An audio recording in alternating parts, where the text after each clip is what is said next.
I'm Marylin Anderson Chase, and I am co-chair of the board of the Sportsmen's Tennis and Enrichment Center.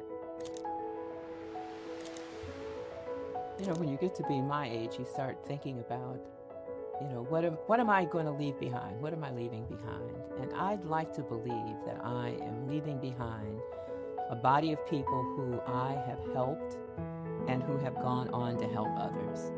You know, that my legacy has been a life of service, and that the people that I've helped have seen it as their responsibility to live lives of service as well.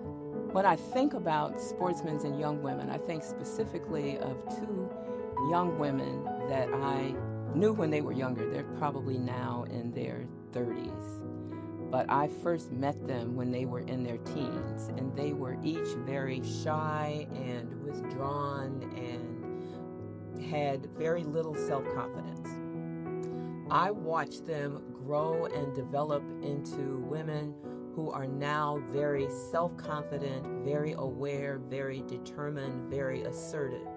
It was sportsmen who taught them that they could achieve beyond their dreams. It was sportsmen who gave them the confidence to be able to act boldly.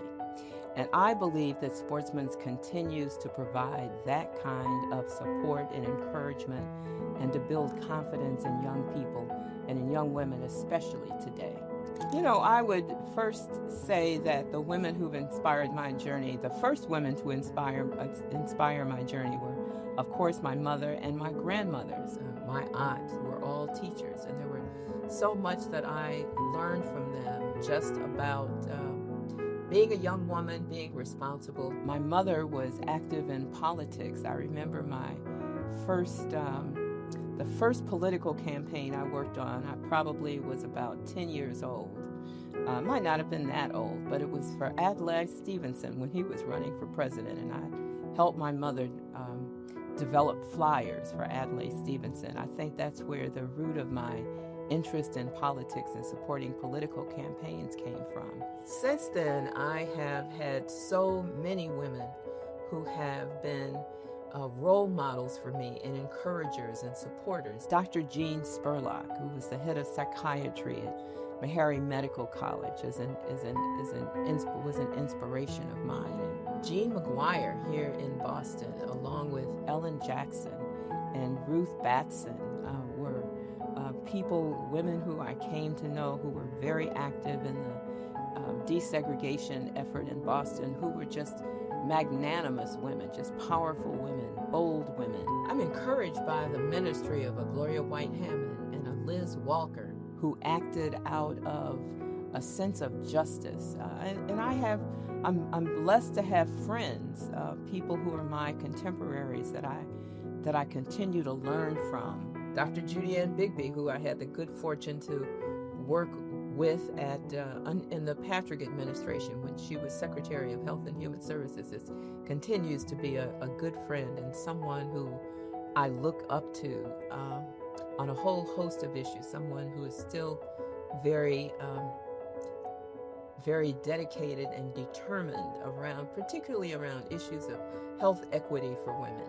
The CEO of Sportsmen, Tony Wiley, is someone who I very much admire for her tenacity and her determination and her dedication to not just this organization, but to this community. Jerry Hines, who was a Superior Court judge, who was and is a very good friend, has been a very good friend since I first came to Boston, and who is a model for me when it comes to responsiveness to issues of justice and fairness.